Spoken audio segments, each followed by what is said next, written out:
ওই যে দূরে দেখা যাচ্ছে ওটা হলো ম্যানহাটনের স্কাইলাইন। ওইখানে যে ক্রিম কালারের বিল্ডিং ওটা হচ্ছে এম্পায়ার স্টেট বিল্ডিং। নমস্কার বন্ধুরা, ওয়েলকাম ব্যাক টু ভিনদেশি চান্দ্রেস চ্যানেল। আশা করি আপনারা সবাই ভালো আছেন, আমিও বেশ ভালো আছি। চলুন আজকে নিয়ে যাই আপনাদের আর একটা নতুন জায়গায়। আজ আমরা যাচ্ছি নিউ ইয়র্কে উদ্দেশ্যে। নিউ ইয়র্কে আমার দাদার বাড়ি। আর গাড়ি চালাতে চালাতেই এত সুন্দর একটা স্কাইলাইন ধরা পড়ে যায় চোখের সামনে যে আপনাদেরকে না দেখিয়ে থাকতে পারলাম না। সামনে রয়েছে নিউ ইয়র্কের পুরো স্কাইলাইন। রাতের বেলা এটা অপরূপ দেখতে লাগে, কারণ প্রত্যেক কটা বিল্ডিংয়ে সুন্দর সুন্দর লাইট জ্বলে, আর যেটা দেখার জন্য দেশ বিদেশের বহু প্রান্ত থেকে মানুষ ছুটে আসে। আমরা আজ নিউ ইয়র্কে দুটো গোপন রত্ন ঘুরে দেখব।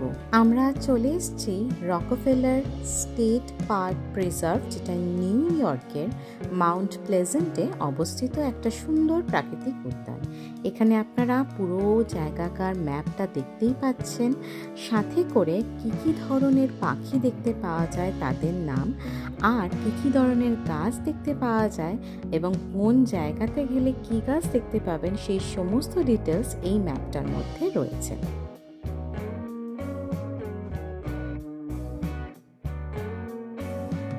এই স্টেট পার্কটি হাডসন নদী পূর্ব দিকে অবস্থিত ওয়েস্টচেস্টার কাউন্টিতে অবস্থিত। আর এই হাডসন নদী নিউ ইয়র্ক স্টেট আর নিউ জার্সি স্টেটের একটি অন্যতম নদী। এই নদীটি প্রায় 507 কিলোমিটার পর্যন্ত বড়, আর এই নদীর ধারেই নিউ ইয়র্ক আর নিউ জার্সি স্টেটের সমস্ত গুরুত্বপূর্ণ শহরগুলো আছে। তাই জন্য এই নদীটি যথেষ্ট একটি গুরুত্বপূর্ণ নদী হিসেবে ধরা হয়। আর এই নদীর ধারে জানেন তো অনেক অনেক পার্ক, অনেক অনেক সুন্দর সুন্দর জায়গা আছে। আর তার মধ্যেই একটি পার্ক হলো এই রকফেলার স্টেট পার্ক। 1983 সালে রকফেলার পরিবারের থেকে নিউ ইয়র্ক স্টেটকে প্রায় 1000-এরও ওপর একর জমি দান করা হয়েছিল, যা এই ভবিষ্যৎ প্রজন্মের জন্য প্রাকৃতিক স্থানগুলোকে রক্ষা করতে সাহায্য করে। এই পার্কটি ভীষণ সুন্দর, চারপাশ ভীষণ শান্ত, ঘন জঙ্গল, এত সুন্দর জানেন। এখানে জগিং আর দৌড়ানো, ঘোরাচড়া জায়গা তো আছেই, সাথে করে এই পার্কটি বিখ্যাত হচ্ছে পাখি দেখার জন্য। আর এই পার্কের পাশ দিয়েই আছে একটা রেল লাইন, আর এই রেল লাইনটা দেখতে, সামনে হাডসন নদী বয়ে যাচ্ছে সেটা দেখতে ভীষণ ভীষণ ভালো লাগে। চলুন তাহলে ওই দিকটা বরং যাওয়া যাক।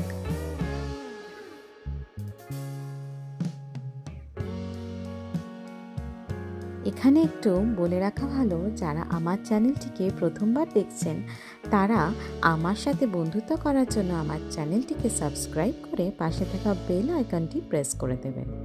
আর সবাইকে অনুরোধ রইল আমার ভিডিওটি পুরো দেখার জন্য, আর ভালো লেগে থাকলে কমেন্ট, শেয়ার, লাইক করতে ভুলবেন না। এই জায়গাটি এতটাই সুন্দর আর মনোরম, আর একদম উপযুক্ত গরমকালে আসার জন্য। এই জায়গাটিতে ট্রেনে করে তো অবশ্যই আসা যায়, এছাড়া পার্সোনাল কার নিয়ে তো আসাই যায়। এখানে কিছু জায়গায় পার্কিং ফি একেবারেই ফ্রি, কিছু জায়গাতে পার্কিং ফি এর জন্য $6 করে লাগে। এইখানে আসার জন্য নিয়ারেস্ট রেলওয়ে স্টেশনটি হচ্ছে প্লেজেন্টভিল। আর এইখানে আসার জন্য ম্যানহাটন থেকে গ্র্যান্ড সেন্ট্রাল টার্মিনাল বা হার্লেম 125 স্ট্রিট থেকে বা অ্যামট্রাকের ট্রেনগুলো এইখান অবধি আসে। তবে যদি আপনারা ম্যানহাটনের থেকে আসেন তবে অবশ্যই গ্র্যান্ড সেন্ট্রাল টার্মিনাল সবচেয়ে বেশি সুবিধাজনক।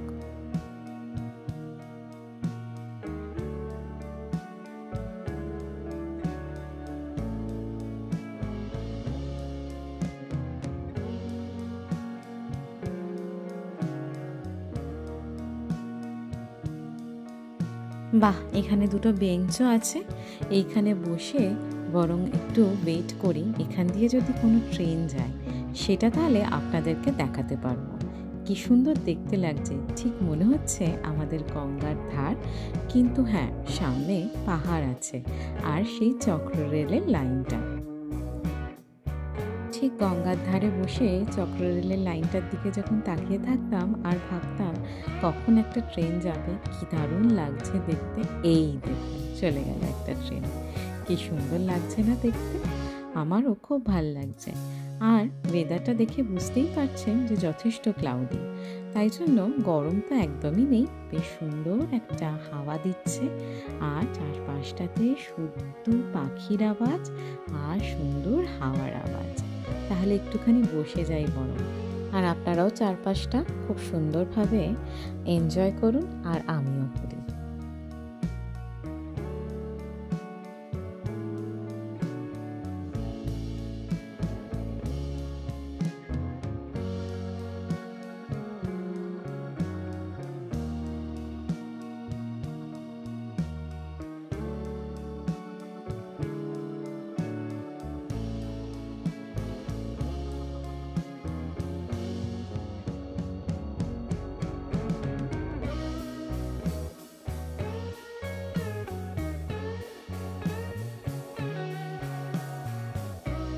এই পার্কটিতে এখনো প্রত্যেকটা গাছে সেভাবে পাতা আসেনি, কিন্তু এই পাতা ছাড়া গাছটার পাশে এরকম অপূর্ব একটা ফুলে ভরা গাছ দেখতে কি সুন্দর লাগছে।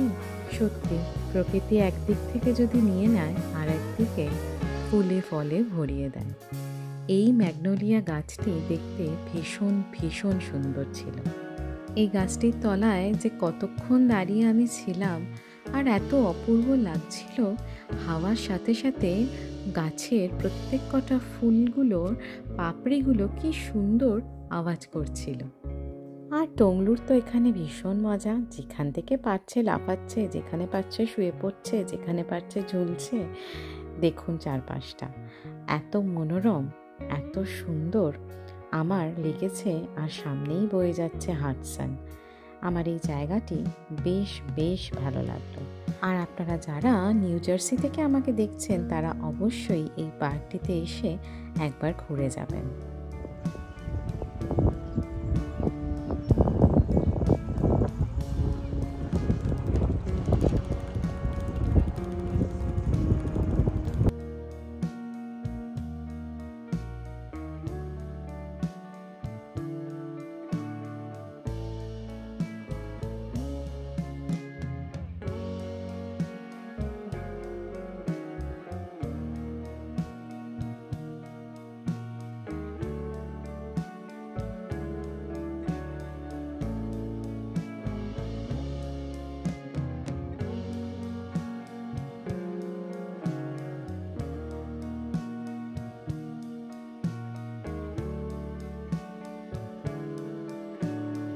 এই পার্কটি থেকে একটু দূরেই অবস্থিত টেরি টাউন রিভার ওয়াক।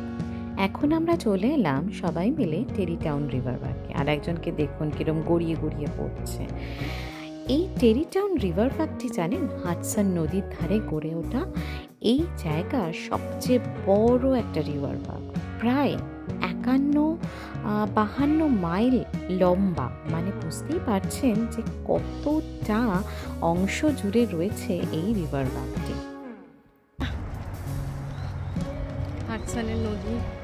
হাডসন নদীর পাশ দিয়ে সুন্দর রাস্তা, আমরা হেঁটে যাচ্ছি। সৌরভরা অনেকটা এগিয়ে গেছে। সামনে কি সুন্দর একটা হাউসিং, সুন্দর ওয়েদার।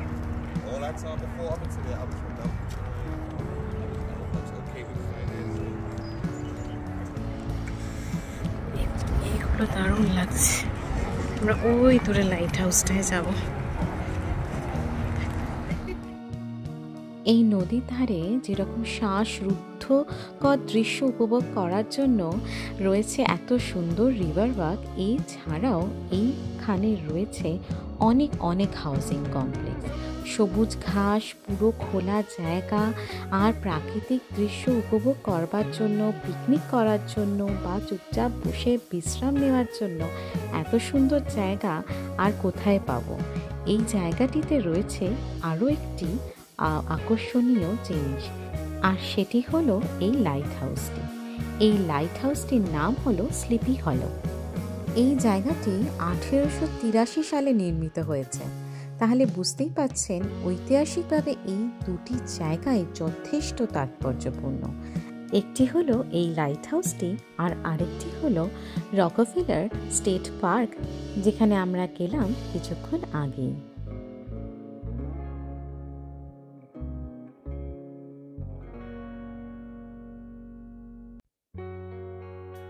আমরা যে হল্যান্ড রিজ ফার্ম থেকে যে টিউলিপ ফুলগুলো তুলে এনেছিলাম সেইটা দাদাদের বাড়িতে নিয়ে এসেছিলাম, আর দাদার মেয়ে এটাকে খুব সুন্দরভাবে একটা ফ্লাওয়ার ভাসে সাজিয়েছিল।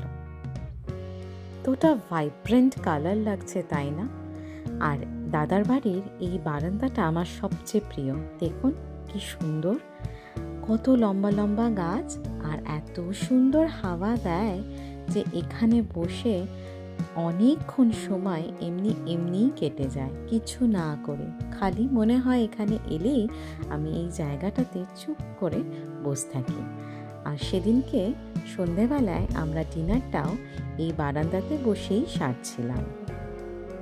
এখানে আসার পরে আমরাও ডিনার প্রায় 7:30 থেকে 8টার মধ্যেই সেরে নিই।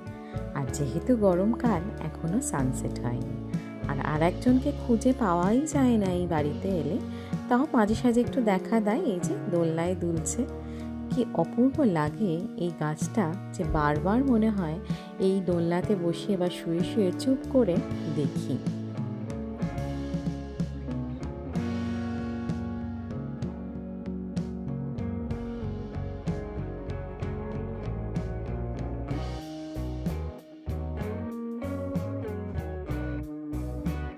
তাহলে আজকের ব্লগটা এখানেই শেষ করলাম। আপনারা সবাই ভালো থাকবেন, সুস্থ থাকবেন, আর আমার ব্লগগুলো কেমন লাগছে অবশ্যই কমেন্ট করে জানাতে ভুলবেন না।